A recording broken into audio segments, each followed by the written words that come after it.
Capítulo V. Despierta, baby. Breve resumen de lo anteriormente publicado. El cazador Esaú, convencido de que para 4 días que va a vivir uno todo da igual, sigue el consejo de su barriga y renuncia a su derecho de primogenitura por un buen plato de lentejas. Jacob fue generoso al menos en eso y le dejó repetir 2 veces. El ciudadano Cain, por su parte, se dedicó durante muchos años a vender a todas las personas para poder comprarse todas las cosas. Al final de su vida reconoce que cambiaría si pudiera su almacén repleto de cosas carísimas por la única cosa humilde, un viejo trineo que le recordaba a cierta persona, a él mismo antes de dedicarse a la compraventa, cuando prefería amar y ser amado que poseer o dominar. Tanto Esaú como Cain estaban convencidos de hacer lo que querían, pero ninguno de ellos parece que consiguió darse una buena vida. Y sin embargo, si les hubiera preguntado qué es lo que deseaban de veras, habrían respondido lo mismo que tú, o que yo, claro, quiero darme la buena vida. Conclusión, está bastante claro lo que queremos, darnos la buena vida, pero no lo está tanto en qué consiste eso de la buena vida. Y es que querer la buena vida no es un querer cualquiera, como cuando uno quiere lentejas, cuadros, electrodomésticos o dinero. Todos estos quereres son, por decirlo así, simples. Se fijan en un solo aspecto de la realidad. No tienen perspectiva de conjunto. No hay nada malo en querer lentejas cuando se tiene hambre, desde luego, pero en el mundo hay otras cosas, otras relaciones, fidelidades debidas al pasado y esperanzas suscitadas por lo venidero. No sé, mucho más, todo lo que se te ocurra. En una palabra, no solo de lentejas vive el hombre. Por conseguir sus lentejas, Esaú sacrificó demasiados aspectos importantes de su vida, la simplificó más de lo debido. Actuó, como ya te he dicho, bajo el peso de la inminencia de la muerte. La muerte es una gran simplificadora. Cuando estás a punto de estirar la pata importan muy pocas cosas. La medicina que puede salvarte, el aire que aún consiente en llenarte los pulmones una vez más. La vida, en cambio, es siempre complejidad y casi siempre complicaciones. Si rehuyes toda complicación y buscas la gran simpleza, vengan las lentejas. No creas que quieres vivir más y mejor, sino morirte de una vez. Y hemos dicho que lo que realmente deseamos es la buena vida, no la pronta muerte. De modo que Esaú no nos sirve como maestro. También Cain simplificaba a su modo la cuestión. A diferencia de Esaú, no era derrochador, sino acumulador y ambicioso. Lo que quería era poder para manejar a los hombres y dinero para comprar cosas. Muchas cosas bonitas y seguramente útiles. No tengo nada, figúrate, contra intentar conseguir dinero, ni contra la afición a las cosas hermosas o útiles. No me fío de esa gente que dice que no se interesa por el dinero y que asegura no necesitar nada de nada. A lo mejor estoy hecho de barro muy mal cocido, pero no me hace ninguna gracia quedarme sin blanca, y si mañana los ladrones me desvalijaran la casa y se llevaran mis libros, temo que poco más podrían llevarse, me sentaría como un tiro. Sin embargo, el deseo de tener más y más, dinero, cosas, tampoco me parece del todo sano. La verdad es que las cosas que tenemos nos tienen ellas también a nosotros en contrapartida. Lo que poseemos nos posee. Me explico. Un día un sabio budista le decía a su discípulo esto mismo que te estoy diciendo, y el discípulo le miraba con la misma cara rara. Este tío está chalao, con la que a lo mejor tú lees esta página. Entonces el sabio preguntó al discípulo, ¿qué es lo que más te gusta de esta habitación? El avispado alumno señaló una estupenda copa de oro y marfil que debía costar su buena pasta. Bueno, cógela, dijo el sabio. Y el muchacho, sin esperar a que se lo hicieran 2 veces, agarró firmemente la joyita con la mano derecha. No se te ocurra soltarla, observó el maestro con cierta guasa, y después añadió, ¿y no hay ninguna otra cosa que te guste también? El discípulo reconoció que la bolsa llena de dinerito contante y sonante que estaba sobre la mesa tampoco le producía repugnancia. Pues nada, a por ella, le animó el otro. Y el chico empuñó fervorosamente la bolsa con su mano izquierda. ¿Y ahora qué?, preguntó al maestro con cierto nerviosismo. Y el sabio repuso, ahora ráscate. No había manera, claro. Y mira que puede llegar uno a necesitar rascarse cuando le pica alguna parte del cuerpo, o aún del alma. Con las manos ocupadas no puede uno rascarse a gusto ni hacer otros muchos gestos. Lo que tenemos muy agarrado nos agarra también a su modo. O sea que más vale tener cuidado con no pasarse. En cierta forma, eso es lo que le ocurrió a Cain. Tenía las manos y el alma tan ocupadas con sus posesiones que de pronto sintió un extraño picor y no supo con qué rascarse. La vida es más complicada de lo que Kane suponía, porque las manos no solo sirven para coger, sino también para rascarse o para acariciar. Pero la equivocación fundamental de ese personaje, si el que se equivoca no soy yo, fue otra. Obsesionado por conseguir cosas y dinero, trató a la gente como si también fueran cosas. Consideraba que en eso consiste tener poder sobre ellas. Grave simplificación.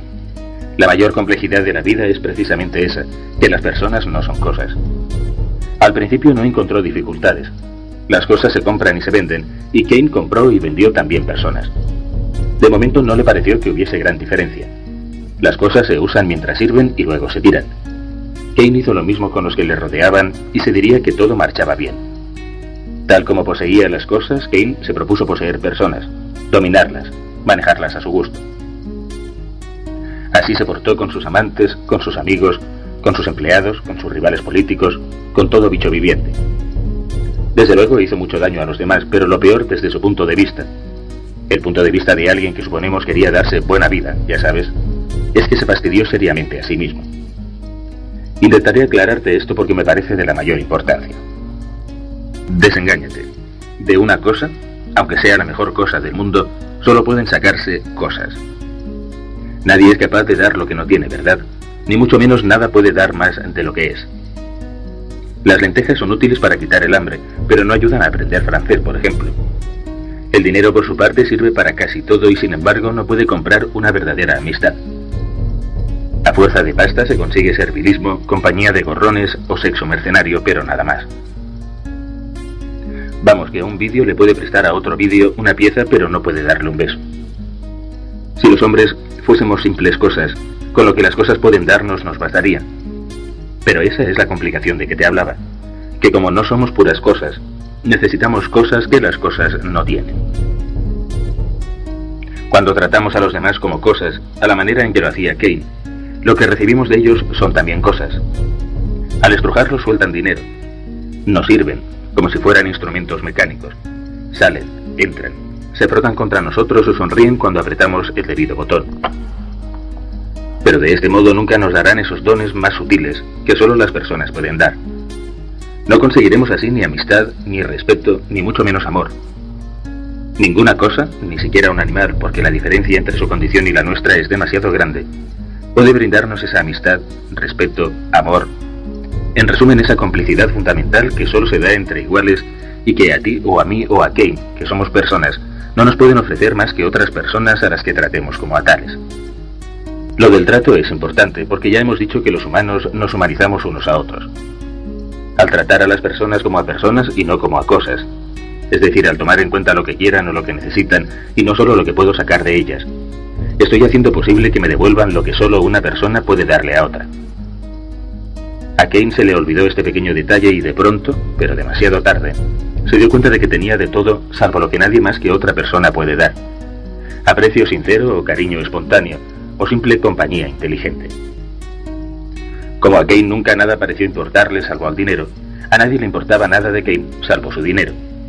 Y el gran hombre sabía además que era por culpa suya. A veces uno puede tratar a los demás como a personas y no recibir más que coces, traiciones o abusos. De acuerdo. Pero al menos contamos con el respeto de una persona, aunque no sea más que una, nosotros mismos. Al no convertir a los otros en cosas, defendemos por lo menos nuestro derecho a no ser cosas para los otros. Intentamos que el mundo de las personas, ese mundo en el que unas personas tratan como tales a otras, el único en el que de veras se puede vivir bien, sea posible. Supongo que la desesperación del ciudadano Kane al final de su vida no provenía simplemente de haber perdido el tierno conjunto de relaciones humanas que tuvo en su infancia, sino de haberse empeñado en perderlas y de haber dedicado su vida entera a estropearlas. No es que no las tuviera, sino que se dio cuenta de que ya ni siquiera las merecía. Pero al multimillonario Kane, seguro que le envidiaba muchísima gente, me dirás. Seguro que muchos pensaban, ese sí que sabe vivir. Bueno, ¿y qué? Despierta de una vez, criatura. Los demás desde fuera pueden envidiarle a uno y no saber que en ese mismo momento nos estamos muriendo de cáncer. ¿Vas a preferir darle gusto a los demás que satisfacerte a ti mismo? Kane consiguió todo lo que había oído decir que hace feliz a una persona: dinero, poder, influencia, servidumbre, y descubrió finalmente que a él, dijeran lo que dijeran, le faltaba lo fundamental: el auténtico afecto, el auténtico respeto y aún el auténtico amor de personas libres, de personas a las que él tratara como personas y no como a cosas. Me dirás a lo mejor que ese Kane era un poco raro, como suelen serlo los protagonistas de las películas. Mucha gente se hubiera sentido de lo más satisfecha viviendo en semejante palacio y con tales lujos. La mayoría, me asegurarás en plan cínico, no se hubiera acordado del trineo Rosebud para nada. A lo mejor Kane estaba algo chalado.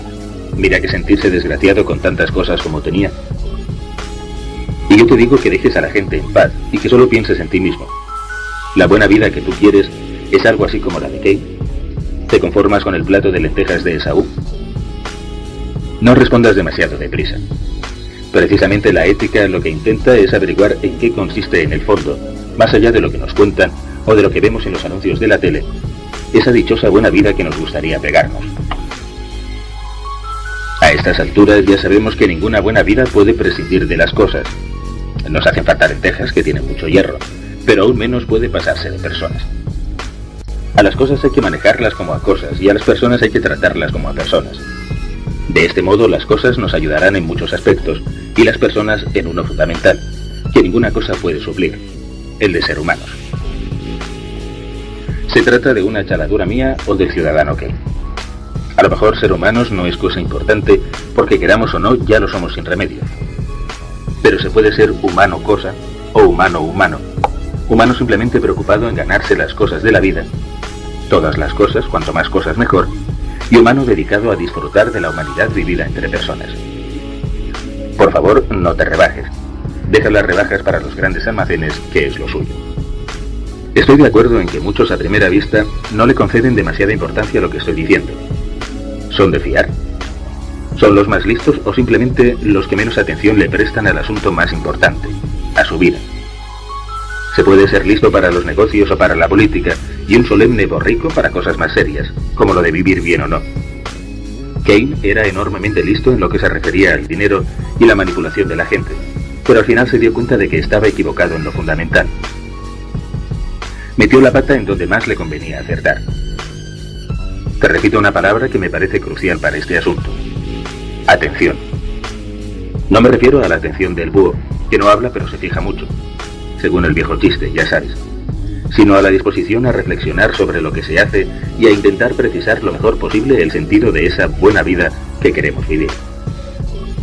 Sin cómodas pero peligrosas simplificaciones, procurando comprender toda la complejidad del asunto este de vivir. Me refiero a vivir humanamente, que se las trae. Yo creo que la primera e indispensable condición ética es la de estar decidido a no vivir de cualquier modo.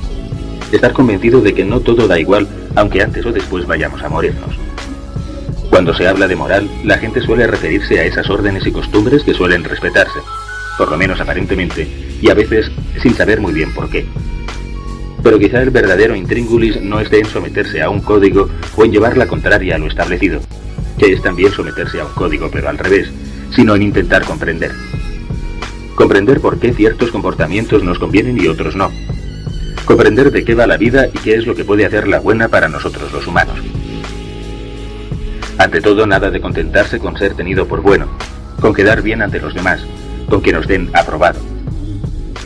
Desde luego para ello será preciso no solo fijarse en plan búho o con timorata obediencia de robot, sino también hablar con los demás, dar razones y escucharlas.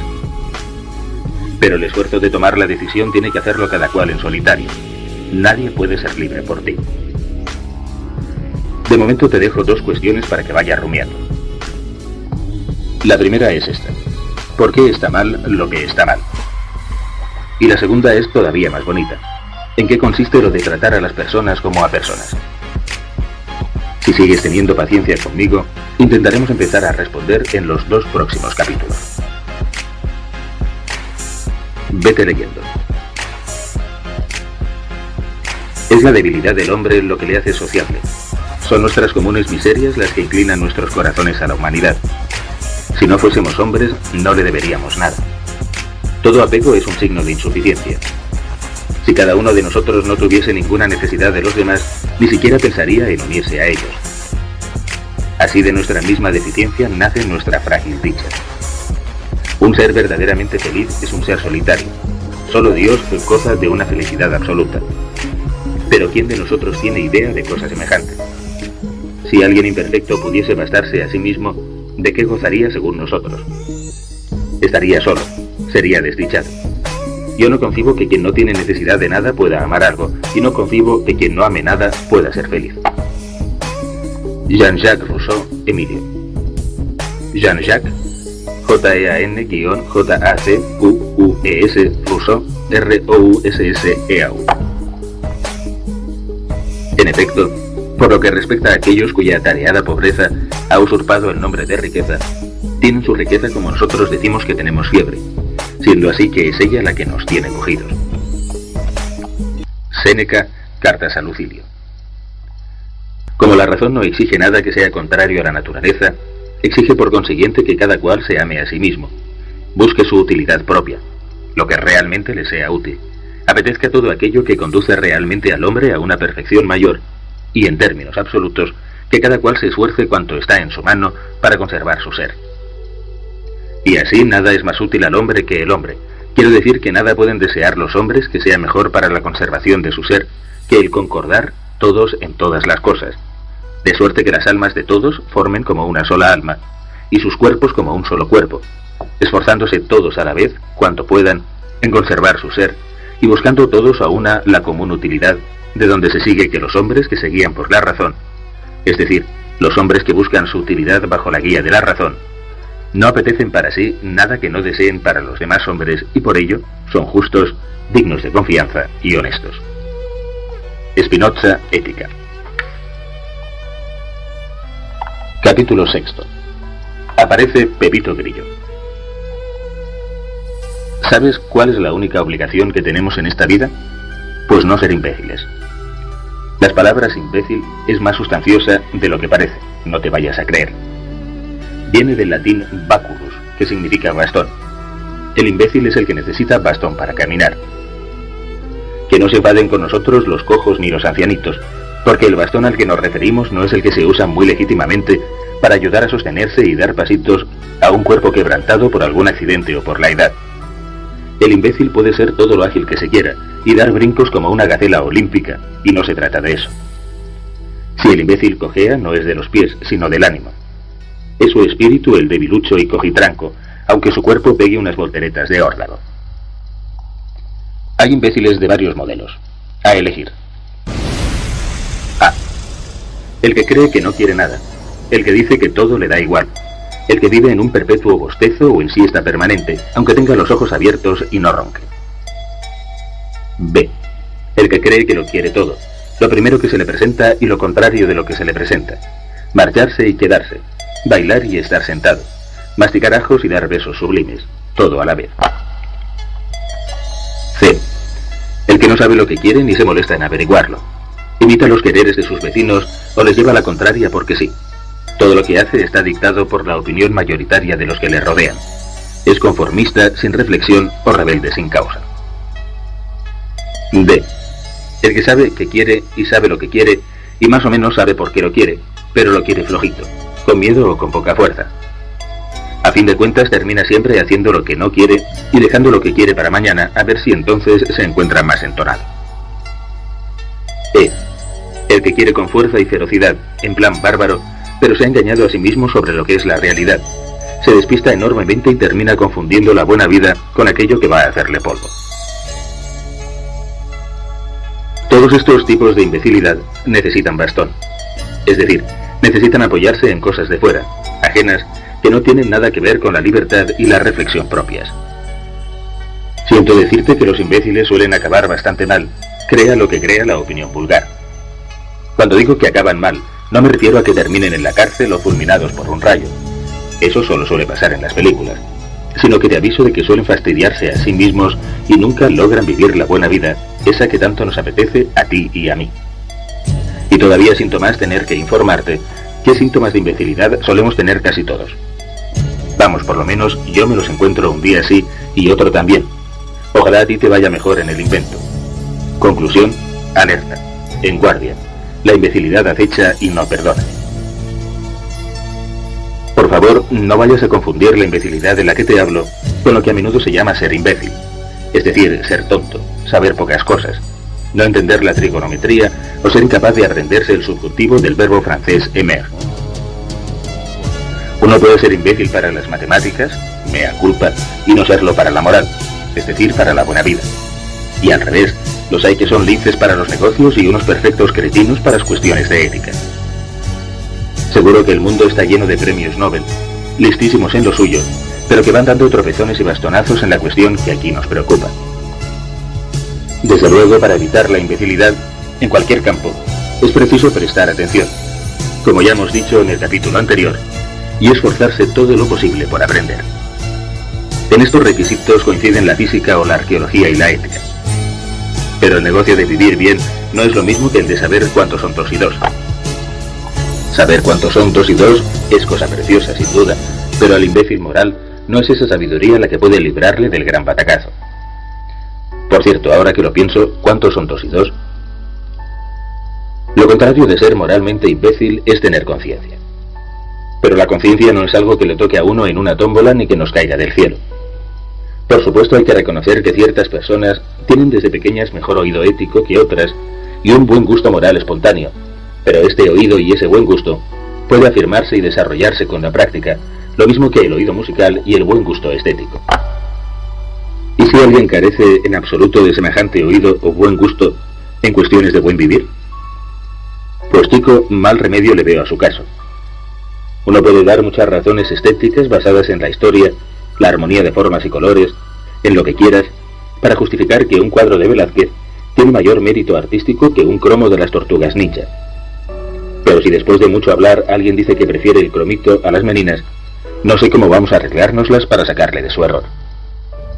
Del mismo modo, si alguien no ve malicia ninguna en matar a martillazos a un niño para robarle el chupete, me temo que nos quedaremos roncos antes de lograr convencerle. Bueno, admito que para lograr tener conciencia hacen falta algunas cualidades innatas, como para apreciar la música o disfrutar con el arte.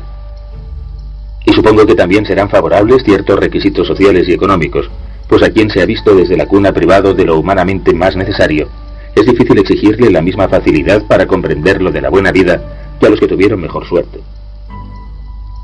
Si nadie te trata como humano, no es raro que vayas a lo bestia.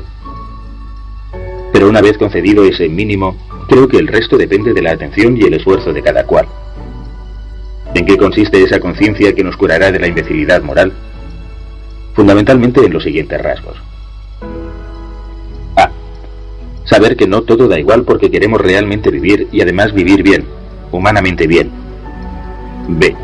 Estar dispuestos a fijarnos en si lo que hacemos corresponde a lo que de veras queremos o no. C. A base de práctica ir desarrollando el buen gusto moral, de tal modo que haya ciertas cosas que nos repugnen espontáneamente hacer. Por ejemplo, que le dé a uno asco mentir, como nos da asco, por lo general, mear en la sopera de la que vamos a servirnos de inmediato. D. Renunciar a buscar coartadas que disimulen que somos libres y por tanto razonablemente responsables de las consecuencias de nuestros actos. Como verás, no invoco en estos rasgos descriptivos motivo diferente para preferir lo de aquí a lo de allá, la conciencia a la imbecilidad, que tu propio provecho. ¿Por qué está mal lo que llamamos malo? Porque no le deja a uno vivir la buena vida que queremos. ¿Resulta pues que hay que evitar el mal por una especie de egoísmo? Ni más ni menos. Por lo general la palabra egoísmo suele tener mala prensa.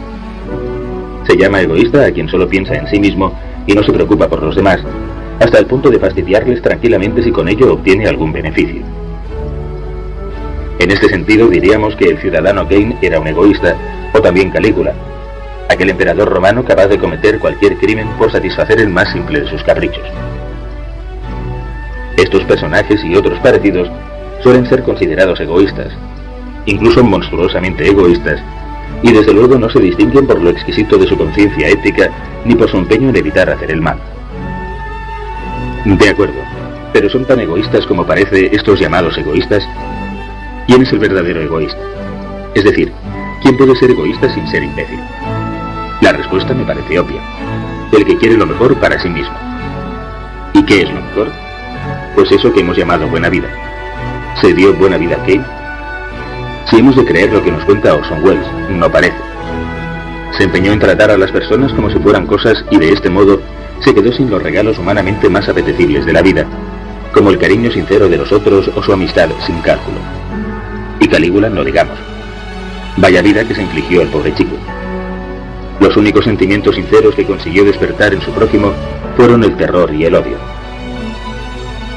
Hay que ser imbécil, moralmente imbécil, para suponer que es mejor vivir rodeado de pánico y crueldad que entre amor y agradecimiento.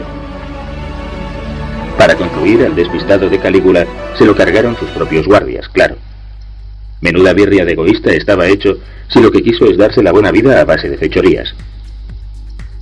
Si hubiera pensado de veras en sí mismo, es decir, si hubiera tenido conciencia, se habría dado cuenta de que los humanos necesitamos para vivir bien algo que solo los otros humanos pueden darnos. Si nos lo ganamos, pero que es imposible de robar por la fuerza o los engaños. Cuando se roba ese algo, respeto, amistad, amor, pierde todo su buen gusto y a la larga se convierte en veneno. Los egoístas del tipo de Cain o Calígula se parecen a esos concursantes del 1, 2, 3 o del precio justo, que quieren conseguir el premio mayor pero se equivocan y piden la calabaza que no vale nada. Solo deberíamos llamar egoísta consecuente al que sabe de verdad lo que le conviene para vivir bien y se esfuerza por conseguirlo. El que se harta de todo lo que le sienta mal, odio, caprichos criminales, lentejas compradas a precio de lágrimas, etc. En el fondo quisiera ser egoísta, pero no sabe.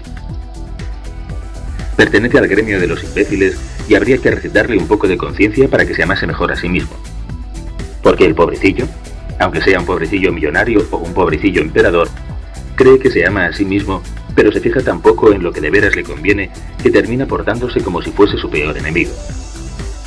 Así lo reconoce un célebre villano de la literatura universal, el Ricardo III de Shakespeare, en la tragedia de este mismo título. Shakespeare, S-H-A-K-E-S-P-E-A-R-E.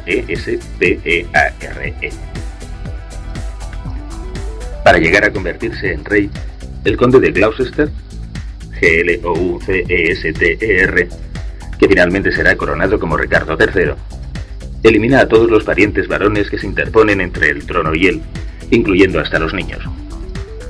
Gloucester ha nacido muy listo, pero contrahecho, lo que ha sido un constante sufrimiento para su amor propio. Supone que el poder real compensará en cierto modo su joroba y su pierna renga, logrando así inspirar el respeto que no consigue por medio de su aspecto físico. En el fondo, Gloucester quiere ser amado, se siente aislado por su malformación y cree que el afecto puede imponerse a los demás. A la fuerza, por medio del poder. Fracasa, claro está. Consigue el trono, pero no inspira a nadie cariño, sino horror y después odio. Y lo peor de todo es que él mismo, que había cometido todos sus crímenes por amor propio desesperado, siente ahora horror y odio por sí mismo. No solo no ha ganado ningún nuevo amigo, sino que ha perdido el único amor que creía seguro. Es entonces cuando pronuncia el espantoso y profético diagnóstico de su caso clínico. Me lanzaré con negra desesperación contra mi alma y acabaré convertido en enemigo de mí mismo. ¿Por qué termina Gloucester vuelto un enemigo de sí mismo? ¿Acaso no ha conseguido lo que quería, el trono? Sí, pero al precio de estropear su verdadera posibilidad de ser amado y respetado por el resto de sus compañeros humanos. Un trono no concede automáticamente ni amor ni respeto verdadero. Solo garantiza adulación, temor y servilismo. Sobre todo cuando se consigue por medio de fechorías, como en el caso de Ricardo III. En vez de compensar de algún modo su deformación física, Gloucester se deforma también por dentro. Ni de su joroba ni de su cojera tenía él la culpa, por lo que no había razón para avergonzarse de esas casualidades inafortunadas. Los que se rieran de él o le despreciaran por ellas son quienes hubieran debido avergonzarse. Por fuera los demás le veían contrahecho, pero él por dentro podía haberse sabido inteligente, generoso y digno de afecto. Si se hubiera amado de verdad a sí mismo, debería haber intentado exteriorizar por medio de su conducta ese interior limpio y recto, su verdadero yo. Por el contrario, sus crímenes le convierten ante sus propios ojos, cuando se mira a sí mismo por dentro, allí donde nadie más que él es testigo, en un monstruo más repugnante que cualquier contrahecho físico. ¿Por qué? Porque de sus jorobas y cojeras morales es el mismo responsable, a diferencia de las otras que eran azares de la naturaleza. La corona manchada de traición y de sangre no le hace más amable ni mucho menos. Ahora se sabe menos digno de amor que nunca y ni él mismo se quiere ya. ¿Llamaremos egoísta a alguien que se hace tanta pupa a sí mismo? En el párrafo anterior he utilizado unas palabras severas que quizá no te hayan escapado. Si se te han escapado, mala suerte. Palabras como culpa o responsable. Suenan a lo que habitualmente se relaciona con la conciencia, ¿no? Lo de Pepito Grillo y demás. No me ha faltado más que mencionar el más feo de esos títulos: remordimiento. Sin duda lo que amarga la existencia a Gloucester y no le deja disfrutar de su trono ni de su poder son ante todo los remordimientos de su conciencia. Y ahora yo te pregunto, ¿sabes de dónde vienen los remordimientos? En algunos casos, me dirás, son reflejos íntimos del miedo que sentimos ante el castigo que puede merecer, en este mundo o en otro después de la muerte, si es que lo hay, nuestro mal comportamiento. Pero supongamos que Gloucester no tiene miedo a la venganza justiciera de los hombres y no cree que haya ningún dios dispuesto a condenarle al fuego eterno por sus fechorías. Y sin embargo, sigue desazonado por los remordimientos. Fíjate, uno puede lamentar haber obrado mal aunque esté razonablemente seguro de que nada ni nadie va a tomar represalias contra él. Y es que al actuar mal y darnos cuenta de ello, comprendemos que ya estamos siendo castigados, que nos hemos estropeado a nosotros mismos, poco o mucho, voluntariamente. No hay peor castigo que darse cuenta de que uno está boicoteando con sus actos lo que en realidad quiere ser. ¿Que de dónde vienen los remordimientos? Para mí está muy claro, de nuestra libertad. Si no fuésemos libres no podríamos sentirnos culpables, ni orgullosos, claro, de nada, y evitaríamos los remordimientos. Por eso cuando sabemos que hemos hecho algo vergonzoso, procuramos asegurar que no tuvimos otro remedio que obrar así, que no pudimos elegir. Yo cumplí órdenes de mis superiores, vi que todo el mundo hacía lo mismo. Perdí la cabeza, es más fuerte que yo, no me di cuenta de lo que hacía, etc.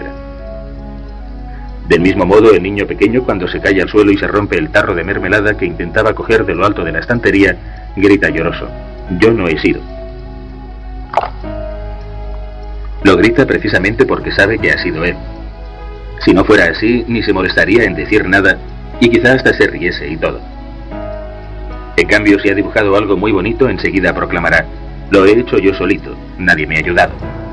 Del mismo modo, ya mayores, queremos siempre ser libres para atribuirnos el mérito de lo que logramos, pero preferimos confesarnos esclavos de las circunstancias, cuando nuestros actos no son precisamente gloriosos.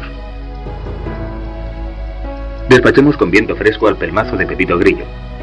La verdad es que me ha resultado siempre tan poco simpático como aquel otro insecto detestable, la hormiga de la fábula, que deja a la locuela cigarra sin comida ni cobijo en invierno solo para darle una lección, la muy grosera. De lo que se trata es de tomarse en serio la libertad, o sea, de ser responsable. Y lo serio de la libertad es que tiene efectos indudables, que no se pueden borrar a conveniencia una vez producidos. Soy libre de comerme o no comerme el pastel que tengo delante, pero una vez que me lo he comido, ya no soy libre de tenerlo delante o no. Te pongo otro ejemplo, este de Aristóteles. Ya sabes, aquel viejo griego del barco en la tormenta. Si tengo una piedra en la mano, soy libre de conservarla o de tirarla, pero si la tiro a lo lejos, ya no puedo ordenarle que vuelva para seguir teniéndola en la mano. Y si con ella le parto la crisma a alguien, pues tú me dirás. Lo serio de la libertad es que cada acto libre que hago limita mis posibilidades al elegir y realizar una de ellas.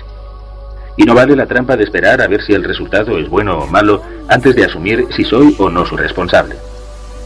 Quizá pueda engañar al observador de fuera, como pretende el niño que dice yo no he sido, pero a mí mismo nunca me puedo engañar del todo. Pregúntaselo a Gloucester o a Pinocho. De modo que lo que llamamos remordimiento no es más que el descontento que sentimos con nosotros mismos cuando hemos empleado mal la libertad, es decir, cuando la hemos utilizado en contradicción con lo que de veras queremos como seres humanos. Y ser responsable es saberse auténticamente libre, para bien y para mal, apechugar con las consecuencias de lo que hemos hecho, enmendar lo malo que pueda enmendarse y aprovechar al máximo lo bueno. A diferencia del niño malcriado y cobarde, el responsable siempre está dispuesto a responder de sus actos. Sí, he sido yo. El mundo que nos rodea, si te fijas, está lleno de ofrecimientos para descargar al sujeto del peso de su responsabilidad. La culpa de lo malo que sucede parece ser de las circunstancias, de la sociedad en la que vivimos, del sistema capitalista, del carácter que tengo, es que yo soy así, de que no me educaron bien o me mimaron demasiado, de los anuncios de la tele, de las tentaciones que se ofrecen en los escaparates, de los ejemplos irresistibles y perniciosos. Acabo de usar la palabra clave de estas justificaciones: irresistible. Todos los que quieren dimitir de su responsabilidad creen en lo irresistible, aquello que avasalla sin remedio, sea propaganda, droga, apetito, soborno, amenaza, forma de ser, lo que salte. En cuanto aparece lo irresistible, ¡zas!, deja uno de ser libre y se convierte en marioneta a la que no se le deben pedir cuentas. Los partidarios del autoritarismo creen firmemente en lo irresistible y sostienen que es necesario prohibir todo lo que puede resultar avasallador. Una vez que la policía haya acabado con todas las tentaciones, ya no habrá más delitos ni pecados. Tampoco habrá ya libertad, claro, pero el que algo quiere, algo le cuesta. Además, qué gran alivio saber que si todavía queda por ahí alguna tentación suelta, la responsabilidad de lo que pase es de quien no la prohibió a tiempo y no de quien cede a ella. ¿Y si yo te dijera que lo irresistible no es más que una superstición inventada por los que la tienen miedo a la libertad? Que todas las instituciones y teorías que nos ofrecen disculpas para la responsabilidad no nos quieren ver más contentos sino sabernos más esclavos? Que quien espera a que todo en el mundo sea como es debido para empezar a portarse él mismo como es debido, ha nacido para mentecato, para bribón o para las dos cosas, que también suele pasar. Que por muchas prohibiciones que se nos impongan y muchos policías que nos vigilen, siempre podremos obrar mal, es decir, contra nosotros mismos si queremos. Pues te lo digo con toda la convicción del mundo. Un gran poeta y narrador argentino, Jorge Luis Borges, hace al principio de uno de sus cuentos la siguiente reflexión sobre cierto antepasado suyo. Le tocaron, como a todos los hombres, malos tiempos en que vivir. En efecto, nadie ha vivido nunca en tiempos completamente favorables, en los que resulte sencillo ser hombre y llevar una buena vida. Siempre ha habido violencia, rapiña, cobardía, imbecilidad, moral y de la otra, mentiras aceptadas como verdades porque son agradables de oír. A nadie se le regala la buena vida humana, ni nadie consigue lo conveniente para él sin coraje y sin esfuerzo. Por eso, virtud deriva etimológicamente de vir, la fuerza viril del guerrero que se impone en el combate contra la mayoría. ¿Te parece un auténtico fastidio? Pues pide el libro de reclamaciones. Lo único que puedo garantizarte es que nunca se ha vivido en jauja y que la decisión de vivir bien la tiene que tomar cada cual respecto a sí mismo, día a día, sin esperar a que la estadística le sea favorable o el resto del universo se lo pida por favor. El meollo de la responsabilidad, por si te interesa saberlo, no consiste simplemente en tener la gallardía o la honra de asumir las propias meteduras de pata sin buscar excusas a derecha e izquierda. El tipo responsable es consciente de lo real de su libertad, y empleo real en el doble sentido de auténtico o verdadero, pero también de propio de un rey. El que toma decisiones sin que nadie por encima suyo le dé órdenes. Responsabilidad de saber que cada uno de mis actos me va construyendo, me va definiendo, me va inventando. Al elegir lo que quiero hacer voy transformándome poco a poco. Todas mis decisiones dejan huella en mí mismo antes de dejarla en el mundo que me rodea. Y claro, una vez empleada mi libertad en irme haciendo un rostro, ya no puedo quejarme o asustarme de lo que veo en el espejo cuando me miro.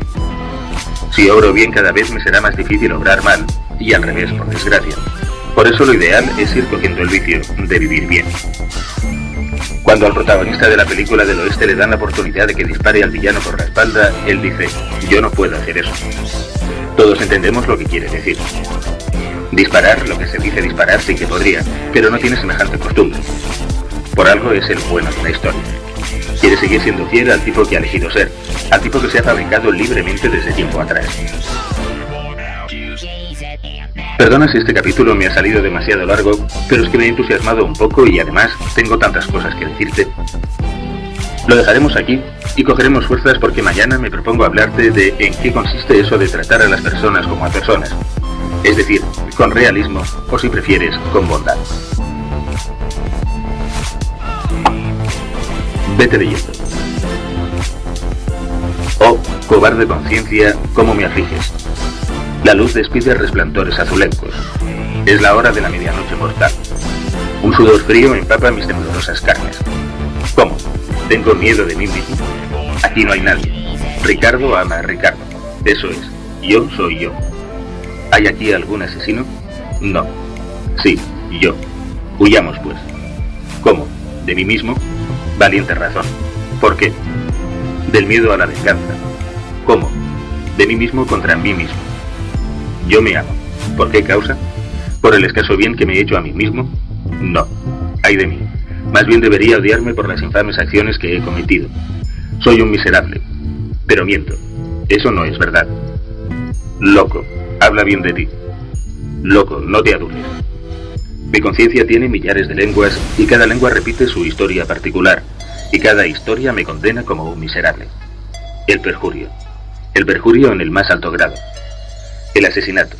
El horrendo asesinato hasta el más feroz extremo. Todos los crímenes diversos, todos cometidos bajo todas las formas, acuden a acusarme, gritando todos culpable, culpable.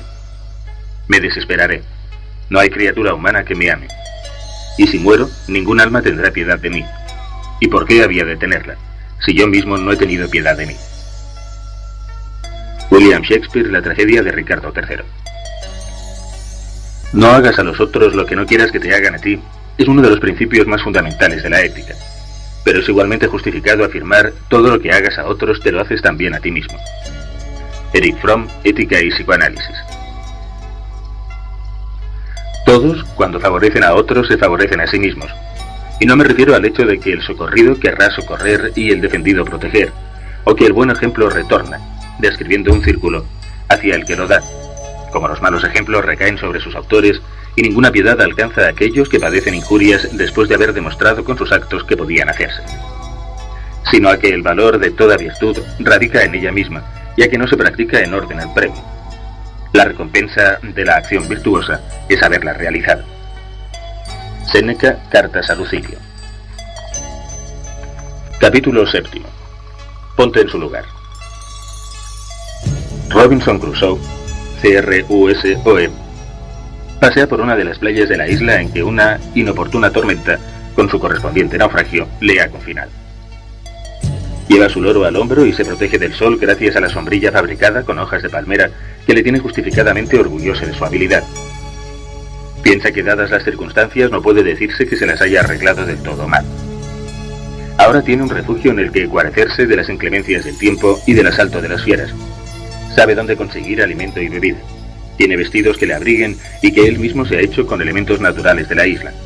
Los dóciles servicios de un rebañito de cabras, etc. En fin, que sabe cómo arreglárselas para llevar más o menos su buena vida de náufrago solitario. Sigue paseando Robinson y está tan contento de sí mismo que por un momento le parece que no echa nada de menos. De pronto se detiene con sobresalto. Allí, en la arena blanca, se dibuja una marca que va a revolucionar toda su pacífica existencia. La huella de un pie humano. ¿De quién será? ¿Amigo o enemigo? Quizá un enemigo al que puede convertir en amigo. Hombre o mujer. ¿Cómo se entenderá con él o ella? ¿Qué trato le dará? Robinson está ya acostumbrado a hacerse preguntas desde que llegó a la isla y a resolver los problemas del modo más ingenioso posible. ¿Qué comeré? ¿Dónde me refugiaré? ¿Cómo me protegeré del sol? Pero ahora la situación no es igual porque ya no tiene que vérselas con acontecimientos naturales, como el hambre o la lluvia, ni con fieras salvajes, sino con otro ser humano. Es decir, con otro Robinson, con otros Robinsones y Robinsonas.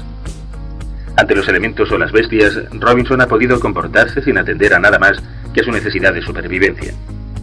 Se trataba de ver si podía con ellos o ellos podían con él, sin otras complicaciones. Pero ante seres humanos la cosa ya no es tan simple. Debe sobrevivir, desde luego, pero ya no de cualquier modo. Si Robinson se ha convertido en una fiera como las demás que rondan por la selva, a causa de su soledad y su desventura, no se preocupará más que de si el desconocido causante de la huella es un enemigo a eliminar o una presa a devorar.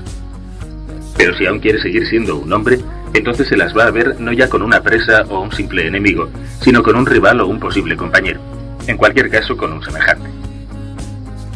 Mientras está solo, Robinson se enfrenta a cuestiones técnicas, mecánicas, higiénicas, incluso científicas, si me apuras. De lo que se trata es de salvar la vida en un medio hostil y desconocido. Pero cuando encuentra la huella de Viernes en la arena de la playa, empiezan sus problemas éticos. Ya no se trata solamente de sobrevivir como una fiera o como una alcachofa, perdido en la naturaleza. Ahora tiene que empezar a vivir humanamente, es decir, con otros o contra otros hombres, pero entre hombres.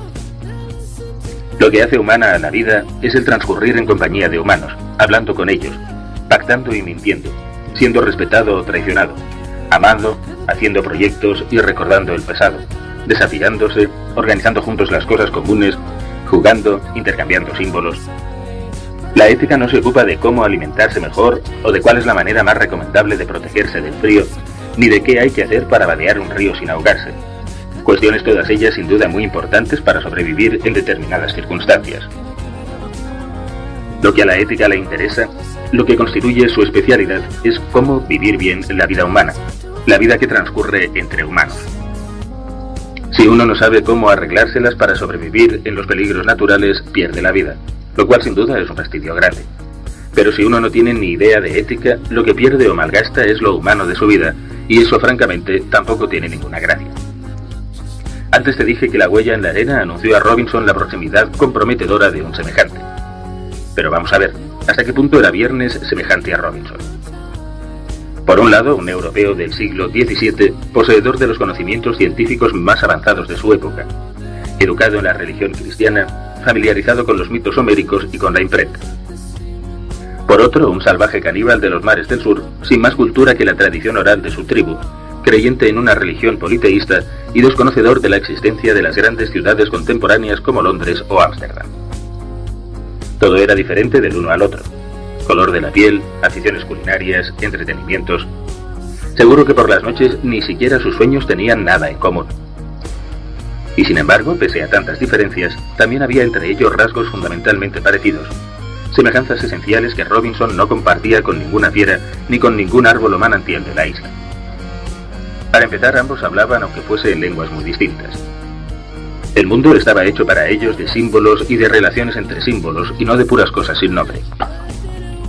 Y tanto Robinson como Viernes eran capaces de valorar los comportamientos, de saber que uno puede hacer ciertas cosas que están bien y otras que, por el contrario, son malas. A primera vista, lo que ambos consideraban bueno y malo no eran ni mucho menos igual, porque sus valoraciones concretas provenían de culturas muy lejanas. El canibalismo, sin ir más lejos, era una costumbre razonable y aceptada para Viernes, mientras que a Robinson, como a ti, supongo, por tragaltabas que seas, le merecía el más profundo de los horrores. Y a pesar de ello, los dos coincidían en suponer que hay criterios destinados a justificar qué es aceptable y qué es horroroso. Aunque tuvieran posiciones muy distintas desde las que discutir, podían llegar a discutir y comprender de qué estaban discutiendo. Ya es bastante más de lo que suele hacer con un tiburón o con una avalancha de rocas, ¿no? Todo eso está muy bien, me dirás. Pero lo cierto es que por muy semejantes que sean los hombres, no está claro de antemano cuál sea la mejor manera de comportarse respecto a ellos. Si la huella en la arena que encuentra Robinson pertenece a un miembro de la tribu de caníbales que pretende comérselo estofado, su actitud ante el desconocido no deberá ser la misma que si se trata del grumete del barco que viene por fin a rescatarle. Precisamente porque los otros hombres me parecen mucho, pueden resultarme más peligrosos que cualquier animal feroz o que un terremoto. No hay peor enemigo que un enemigo inteligente, capaz de hacer planes minuciosos, de tender trampas o de engañarme de mil maneras.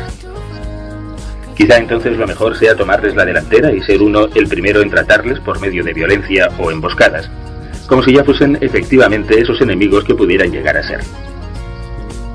Sin embargo, esta actitud no es tan prudente como parece a primera vista. Al comportarme ante mis semejantes como enemigo, aumento sin duda las posibilidades de que ellos se conviertan sin remedio en enemigos míos también. Y además pierdo la ocasión de ganarme su amistad o de conservarla si en principio estuviesen dispuestos a ofrecérmela. Mira este otro comportamiento posible ante nuestros peligrosos semejantes. Marco Aurelio fue emperador de Roma y además filósofo, lo cual es bastante raro porque los gobernantes suelen interesarse poco por todas las cuestiones que no sean indiscutiblemente prácticas. A este emperador le gustaba anotar algo así como unas conversaciones que tenía consigo mismo, dándose consejos o hasta regándose broncas. Frecuentemente apuntaba cosas de este jaez.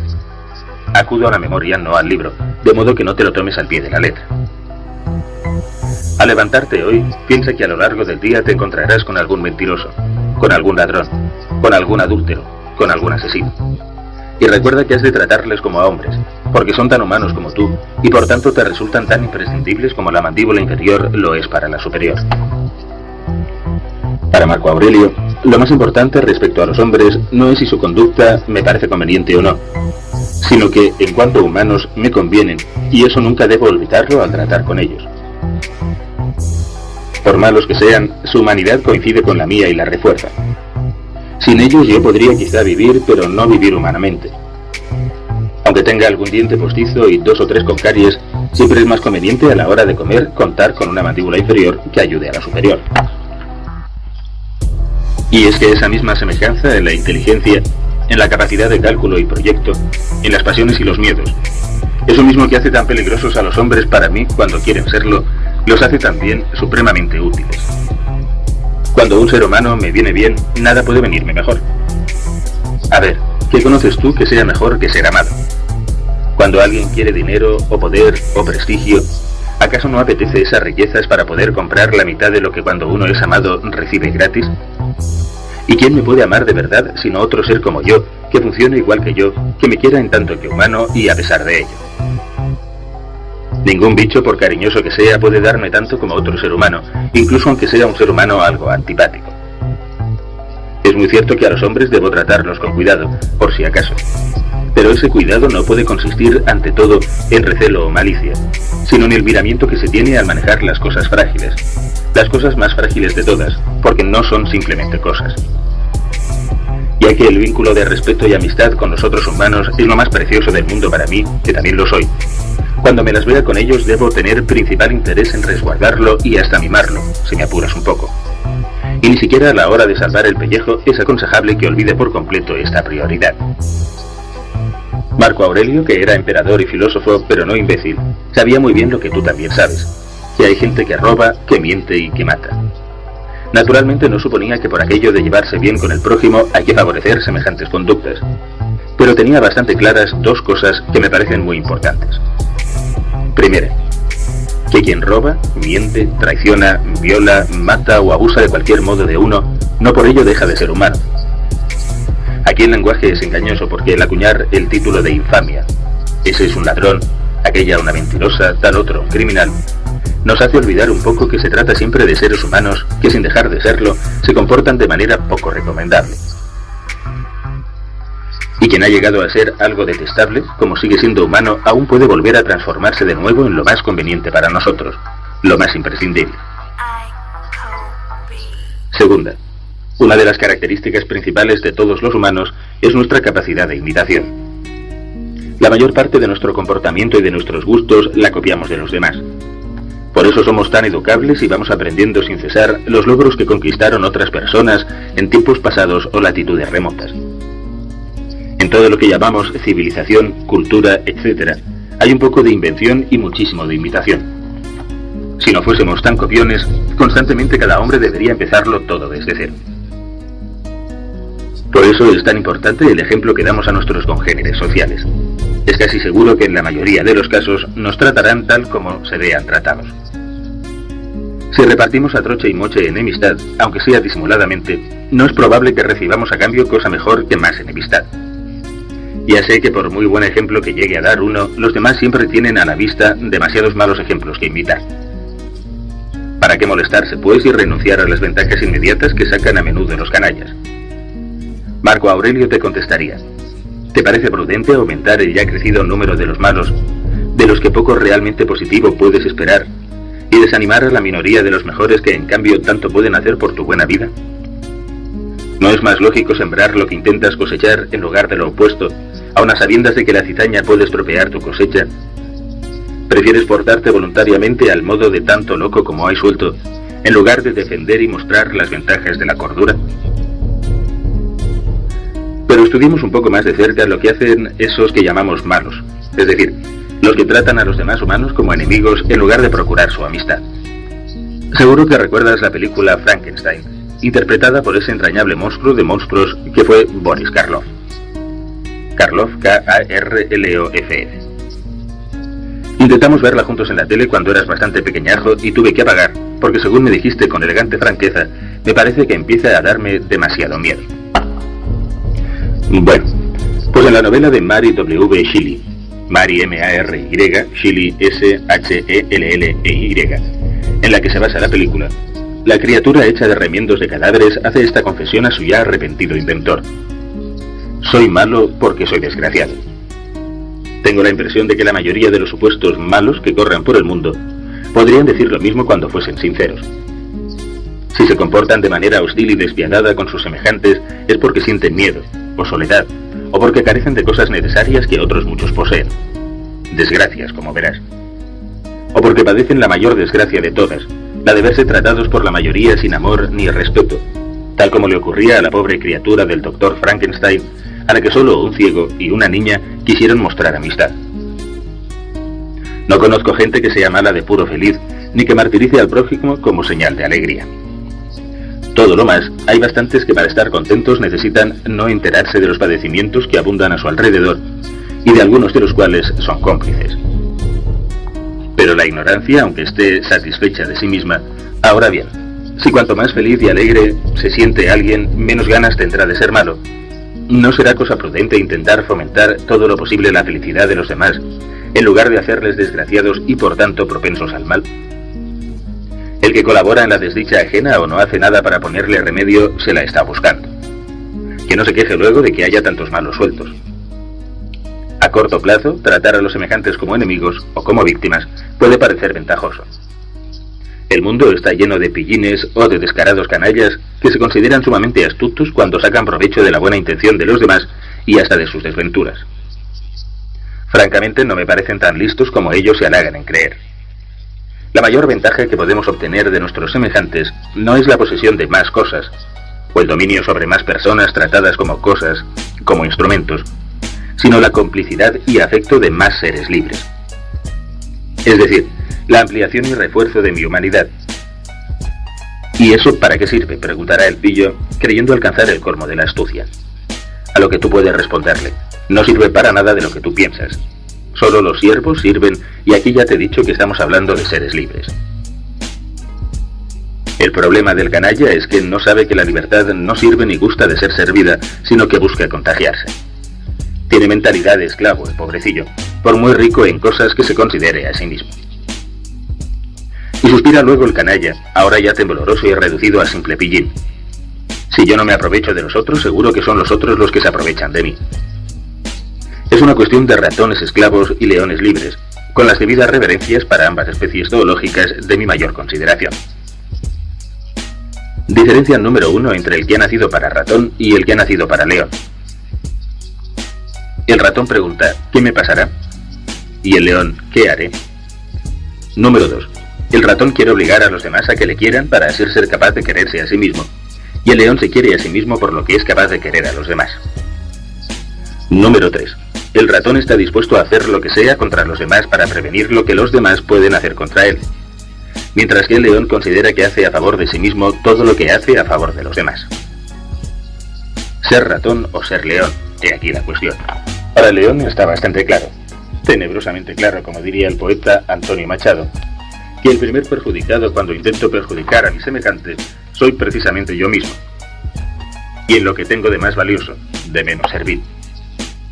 Llegamos por fin al momento de intentar responder a una pregunta cuya contestación directa, indirectamente y con rodeos, hace bastantes páginas que no hablamos de otra cosa, hemos aplazado ya demasiado tiempo. ¿En qué consiste tratar a las personas como a personas, es decir, humanamente? Respuesta: consiste en que intentes ponerte en su lugar. Reconocer a alguien como semejante implica sobre todo la posibilidad de comprenderle desde dentro, de adoptar por un momento su propio punto de vista. Es algo que solo de una manera muy novelesca y dudosa puedo pretender con un murciélago o con un gerario, pero que en cambio se impone con los seres capaces de manejar símbolos como yo mismo. A fin de cuentas, siempre que hablamos con alguien, lo que hacemos es establecer un terreno en el que quien ahora es yo sabe que se convertirá en tú, y viceversa. Si no admitiésemos que existe algo fundamentalmente igual entre nosotros, la posibilidad de ser para otro lo que otro es para mí, no podríamos cruzar ni palabra. Allí donde hay cruce, hay también reconocimiento de que en cierto modo pertenecemos a lo de enfrente, y lo de enfrente nos pertenece. Y eso aunque yo sea joven y el otro viejo, aunque yo sea hombre y el otro mujer, aunque yo sea blanco y el otro negro, aunque yo sea tonto y el otro listo, aunque yo esté sano y el otro enfermo, aunque yo sea rico y el otro pobre. Soy humano, dijo un antiguo poeta latino, y nada de lo que es humano puede parecerme ajeno. Es decir, tener conciencia de mi humanidad consiste en darme cuenta de que pese a todas las muy reales diferencias entre los individuos, estoy también en cierto modo dentro de cada uno de mis semejantes. Para empezar, como palabra. Y no solo para poder hablar con ellos, claro está. Ponerse en el lugar de otro es algo más que el comienzo de toda comunicación simbólica con él. Se trata de tomar en cuenta sus derechos. Y cuando los derechos faltan, hay que comprender sus razones. Pues eso es algo a lo que todo hombre tiene derecho frente a los demás hombres, aunque sea el peor de todos. Tiene derecho, un derecho humano, a que alguien intente ponerse en su lugar y comprender lo que hace y lo que siente. Aunque sea para condenarle en nombre de las leyes que toda sociedad debe admitir. En una palabra, ponerte en el lugar de otro es tomarle en serio, considerarle tan plenamente real como ti mismo. ¿Recuerdas a nuestro viejo amigo el ciudadano Kate? ¿O a Gloucester? Se tomaron tan en serio a sí mismos, tuvieron tan en cuenta sus deseos y ambiciones, que actuaron como si los demás no fuesen verdad, como si fuesen simples muñecos o fantasmas. Los aprovechaban cuando les venía bien su colaboración, los desechaban o mataban si ya no les resultaban utilizables. No hicieron el mínimo esfuerzo por ponerse en su lugar, por relativizar su interés propio para tomar en cuenta también el interés ajeno. Ya sabes cómo les fue. No te estoy diciendo que haya nada malo en que tengas tus propios intereses, ni tampoco que debas renunciar a ellos siempre para dar prioridad a los de tu vecino. Los tuyos, desde luego, son tan respetables como los suyos y los demás son cuentos. Pero fíjate en la palabra misma, interés. Viene del latín inter esse, lo que está entre varios, lo que pone en relación a varios. Cuando hablo de relativizar tu interés, quiero decir que ese interés no es algo tuyo exclusivamente, como si vivieras solo en un mundo de fantasmas, sino que te pone en contacto con otras realidades tan de verdad como tú mismo. De modo que todos los intereses que puedas tener son relativos, según otros intereses, según las circunstancias, según leyes y costumbres de la sociedad en que vives, salvo un interés, el único interés absoluto, el interés de ser humano entre los humanos, de dar y recibir el trato de humanidad sin el que no puede haber buena vida. Por mucho que pueda interesarte algo, si miras bien, nada puede ser tan interesante para ti como la capacidad de ponerte en el lugar de aquellos con los que tu interés te relaciona. Y al ponerte en su lugar, no solo debes ser capaz de atender a sus razones, sino también de participar de algún modo en sus pasiones y sentimientos, en sus dolores, anhelos y gozos. Se trata de sentir simpatía por el otro, o si prefieres compasión, pues ambas voces tienen etimologías semejantes, la una derivando del griego y la otra del latín. Es decir, ser capaz de experimentar en cierta manera al unísono con el otro, no dejarle del todo solo ni en su pensar ni en su querer. Reconocer que estamos hechos de la misma pasta, a la vez idea, pasión y carne. O como lo dijo más bella y profundamente Shakespeare, todos los humanos estamos hechos de la sustancia con la que se trenzan los sueños. Que se note que nos damos cuenta de ese parentesco. Tomarte al otro en serio, es decir, ser capaz de ponerte en su lugar para aceptar prácticamente que es tan real como tú mismo, no significa que siempre debas darle la razón en lo que reclama o en lo que hace. Ni tampoco que como le tienes por un tan real como tú mismo, y semejante a ti, debas comportarte como si fueseis idénticos. El dramaturgo y humorista Bernard Shaw, Bernard, B-E-R-N-A-R-D, Shaw, S-H-A-W, solía decir: no siempre hagas a los demás lo que desees que te hagan a ti. Ellos pueden tener gustos diferentes. Sin duda los hombres somos semejantes. Sin duda sería estupendo que llegásemos a ser iguales, en cuanto a oportunidades a nacer y luego ante las leyes. Pero desde luego no somos ni tenemos por qué empeñarnos en ser idénticos. Menudo aburrimiento y menuda tortura generalizada. Ponerte en el lugar del otro es hacer un esfuerzo de objetividad por ver las cosas como él las ve, no echar al otro y ocupar tu su sitio. O sea que él debe seguir siendo él y tú tienes que seguir siendo tú. El primero de los derechos humanos es el derecho a no ser fotocopia de nuestros vecinos, a ser más o menos raros. Y no hay derecho a obligar a otro a que deje de ser raro, por su bien, salvo que su rareza consista en hacer daño al prójimo directa y claramente. Acabo de emplear la palabra derecho y me parece que ya la he utilizado un poco antes. ¿Sabes por qué? Porque gran parte del difícil arte de ponerse en el lugar del prójimo tiene que ver con eso que desde muy antiguo se llama justicia. Pero aquí no solo me refiero a lo que la justicia tiene de institución pública, es decir, leyes establecidas, jueces, abogados, etc., sino a la virtud de la justicia, o sea, a la habilidad y el esfuerzo que debemos hacer cada uno si queremos vivir bien, por entender lo que nuestros semejantes pueden esperar de nosotros. Las leyes y los jueces intentan determinar obligatoriamente lo mínimo que las personas tienen derecho a exigir de aquellos con quienes conviven en sociedad, pero se trata de un mínimo y nada más. Muchas veces, por muy legal que sea, por mucho que se respeten los códigos y nadie pueda ponernos multas o llevarnos a la cárcel, nuestro comportamiento sigue siendo en el fondo injusto. Toda ley escrita no es más que una abreviatura, una simplificación, a menudo imperfecta, de lo que tu semejante puede esperar concretamente de ti, no del Estado o de sus jueces. La vida es demasiado compleja y sutil, las personas somos demasiado distintas, las situaciones son demasiado variadas, a menudo demasiado íntimas, como para que todo quepa en los libros de jurisprudencia. Lo mismo que nadie puede ser libre en tu lugar, también es cierto que nadie puede ser justo por ti si tú no te das cuenta de que debe serlo para vivir bien. Para entender del todo lo que el otro puede esperar de ti, no hay más remedio que amarle un poco, aunque no sea más que amarle solo porque también es humano. Y ese pequeño pero importantísimo amor, ninguna ley instituida puede imponerlo. Quien vive bien debe ser capaz de una justicia simpática o de una compasión justa.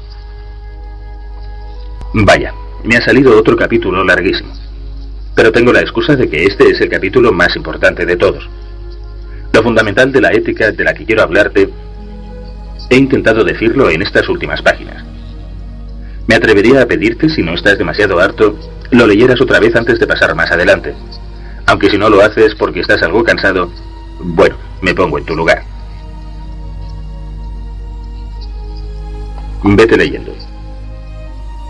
Un día, cerca del mediodía, cuando iba a visitar mi canoa, me sorprendió de una manera extraña el descubrir sobre la arena la reciente huella de un pie descalzo. Me paré de repente como herido por un rayo o como si hubiese visto alguna aparición.